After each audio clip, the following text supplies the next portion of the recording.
bem-vindo a mais um Trabalho em Revista. Nos primeiros 49 dias do ano, Mato Grosso registrou mais de 15.600 casos de dengue, uma média de 320 novos doentes todos os dias. Foram 9 mortes confirmadas. Para falar sobre a doença e as medidas preventivas, a gente conversa hoje com o professor da Faculdade de Ciências Médicas da UFMT, Francisco Souto, doutor em Medicina Tropical. Doutor, esses números que nós falamos aqui, divulgados pela Secretaria Estadual de Saúde, demonstram que Mato Grosso tem uma epidemia? Sim, sem dúvida, principalmente quando a gente compara com os números do ano anterior, da mesma época, né? A dengue é uma doença sazonal que o número de casos aumenta na época das chuvas ou imediatamente depois quando começa a estiagem, e você deve comparar com um período idêntico do ano anterior, dos últimos anos, e o número de casos aumentou muito, e isso é o que define a epidemia, é o aumento do número de casos acima do esperado. E em 2000, quando surgiu a doença, ou pelo menos quando ela começou a preocupar em Mato Grosso, há 10 anos, doutor, Mato Grosso registrava cerca de 6.800, para ser mais preciso, 6.800 casos de dengue ano. Em 2008, agora mais recentemente, nós já estávamos com 11 mil. Agora, em 2009, para 60 mil casos. Isso significa que nós não estamos dando conta do recado, não está sendo feito o trabalho que deveria ser feito? Os sanitaristas acham hoje que controlar, eliminar a dengue, ou seja, eliminar o mosquito, é um trabalho praticamente impossível, quando a gente comparar com um século atrás, quando Oswaldo Cruz fez isso no Rio de Janeiro, e depois vários sanitaristas conseguiram a mesma façanha em outras cidades do Brasil. Os tempos mudaram, a população aumentou muito, as ocupações urbanas se alastraram, e os recipientes que coletam água, que ficam expostos à natureza, aumentaram muito. No início do século XX, eram pouquíssimos os pneus jogados, não havia garrafas PET, não havia outros reservatórios, vasilhames de plástico ou de vidro. E agora tem isso em quantidade muito grande, em terrenos baldios, em praças públicas, em residências particulares. E ficou muito difícil controlar isso tudo. Acredita-se que a dengue só possa mesmo ser controlada com uma muito efetiva participação popular. Porque cada terreno, cada propriedade, ela tem que ser vistoriada e tem que se acabar com os focos. Então a gente pode dizer que estamos perdendo o jogo, né? O número de casos está aumentando, e essa é uma perspectiva também, somada ao fato de hoje no Mato Grosso nós temos 3 sorotipos do vírus circulando, o que faz com que a doença ela fique mais tempo acontecendo. Então o panorama é pior, e um esforço, né, não só governamental, mas principalmente popular, é necessário no sentido de conseguir combater o máximo possível os criadores do mosquito. Doutor, 15 mil novos casos em 50 dias praticamente, significam que são 15 mil pessoas que deixam de trabalhar, que deixam de estudar. Esse impacto econômico, tem alguma avaliação? O senhor sabe dizer se há algum estudo nesse sentido? Olha, no caso particular de Mato Grosso, eu não sei falar, mas essa é uma característica da dengue. A dengue é uma doença que provoca muito mais morbidade do que mortalidade. Embora existam casos graves que infelizmente evoluem, né, para fatalidade, o problema maior que a dengue provoca é a grande quantidade de faltas, né? O absenteísmo é muito grande, e isso traz um prejuízo econômico muito grande, né? Quando comparado com outras doenças infecciosas, a dengue mata pouco, vamos dizer assim. Por exemplo, a febre amarela.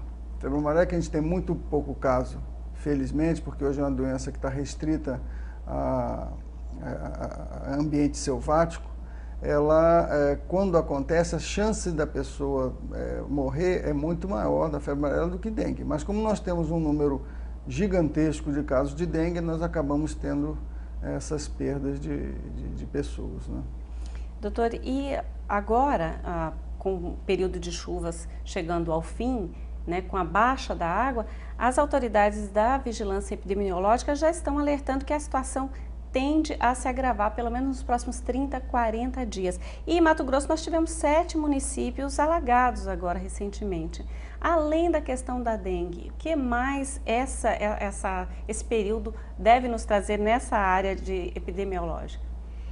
Em relação a doenças infecciosas, regiões acometidas por alagamentos, sempre é preocupante a possibilidade de leptospirose, que é uma doença transmitida por ratos, por dejetos de ratos, e que quando há essa invasão, né, de água, transbordam esgotos, galerias, né, essa água ela acaba lavando, né, esses lugares e arrastando com isso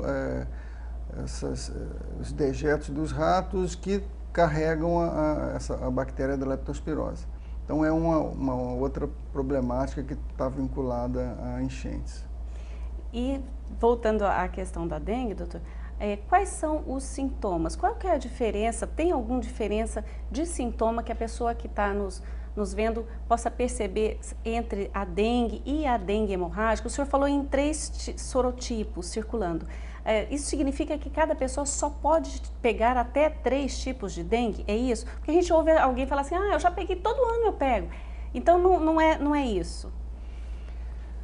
São conhecidos 4 sorotipos de dengue, que são numerados de 1 a 4.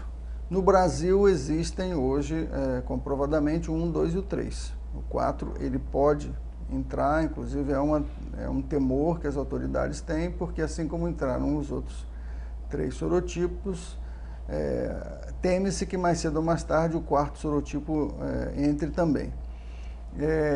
Cada um desses sorotipos, ou seja, vamos dizer que como se fosse uma raça diferente do vírus, ela provoca uma doença igual, mas a pessoa que foi infectada por um desses sorotipos, ela não cria imunidade para os outros sorotipos. Então, se você tem uma infecção pelo sorotipo 1, você não pega mais o sorotipo 1 porque os anticorpos para o sorotipo 1 vão ser formados e vão funcionar como uma barreira. Então, nós só temos possibilidade de pegar 3 dengues, é isso? No Brasil hoje, até que entre o sorotipo 4, só temos chance de ter 3, né? Ou seja, se num lugar onde tem os 4 sorotipos, você pode ter 4 dengues. As pessoas que dizem que já tiveram 10 dengues ou mais, é porque muitas vezes o diagnóstico não é confirmado.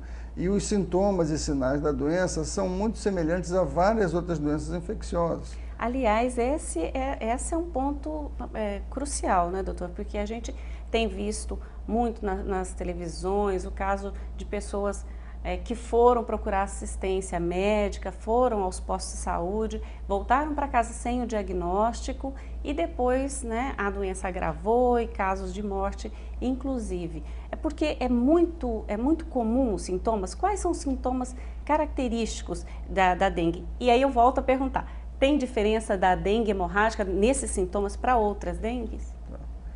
Os principais sintomas, os mais comuns da dengue, que a gente chama de dengue clássica, que é a doença sem complicações, é um quadro de febre, normalmente muito intensa, com mais de 39 graus, muita dor de cabeça, em especial dor atrás dos olhos, dor no corpo, nos músculos, nos ossos. Pode aparecer um racho cutâneo, que é aquelas manchinhas vermelhas que outras doenças infecciosas também dão, parece às vezes confunde com sarampo, com rubéola. Esses são os sintomas principais. E pode haver algumas manifestações hemorrágicas. A pessoa pode apresentar ou na esclera do olho, no branco do olho, ou na gengiva, pontinhos hemorrágicos. Isso pode aparecer nas pernas, pode aparecer nas mãos. sem que isso signifique que é um dengue hemorrágico, tá? Porque a doença dengue ela tem uma manifestação em pequenos vasos sanguíneos e isso pode aparecer. O que diferencia do dengue grave é um agravamento, uma intensificação desses sintomas e alguns outros sinais que a gente chama de alarme.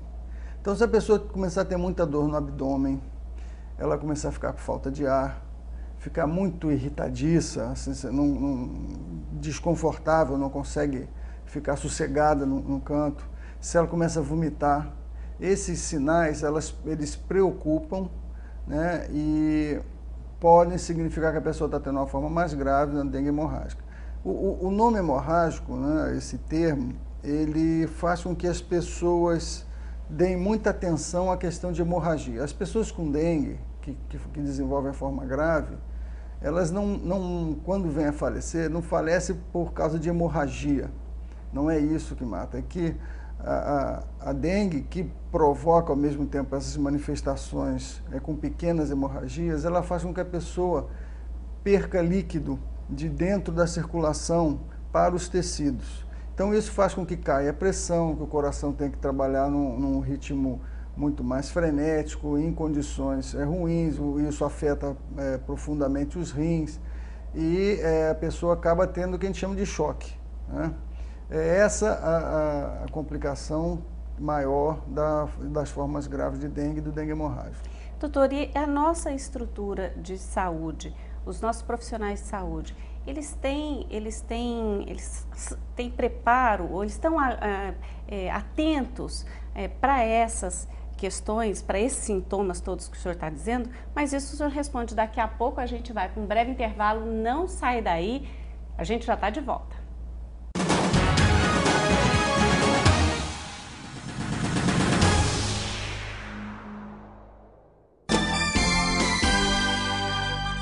O acordo é o meio mais fácil e rápido de se resolver conflitos. O TRT de Mato Grosso vem realizando centenas de acordos cujos recursos, além de beneficiarem as partes, já foram utilizados na reforma de hospitais, creches e compra de equipamentos médicos. Se você tem um processo trabalhista com possibilidade de acordo, agende uma audiência. Justiça do Trabalho em Mato Grosso. A Justiça Cidadã.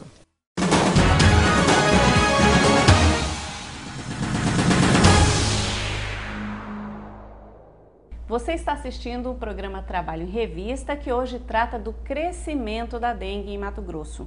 Foram mais de 15.600 novos casos somente nos 49 primeiros dias do ano.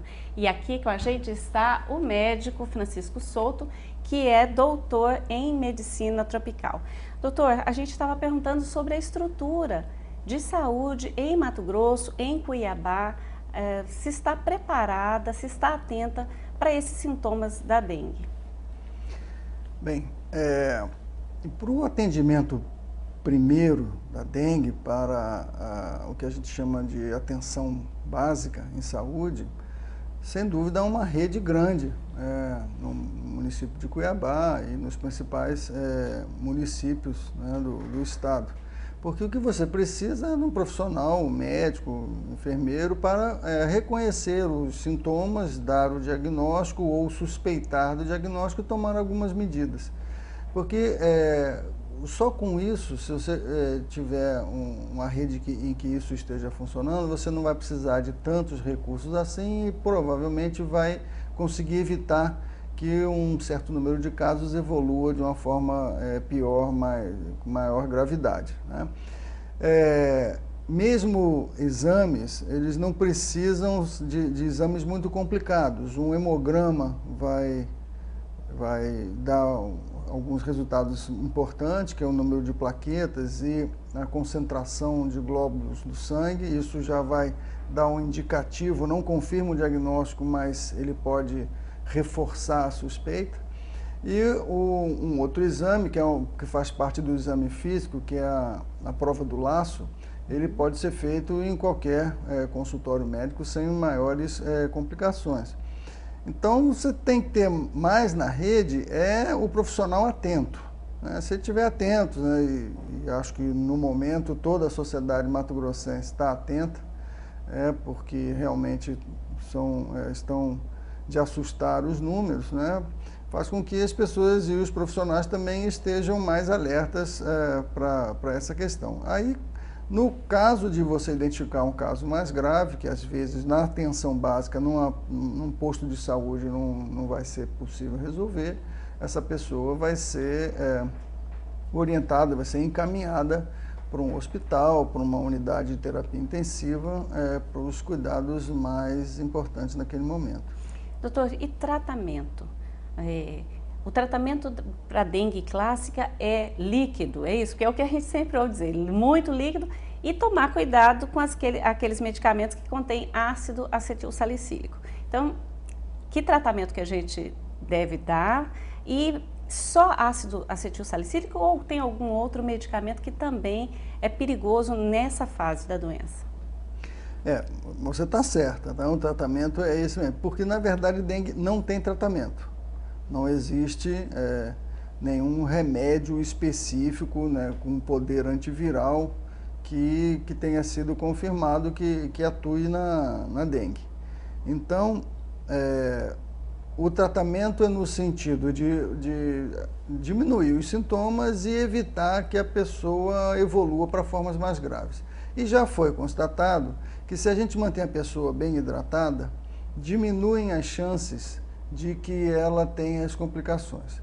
Como eu falei antes, o cerne do problema da dengue mais grave, ele está baseado em uma perda de líquido, né, de dentro dos vasos sanguíneos, para os tecidos.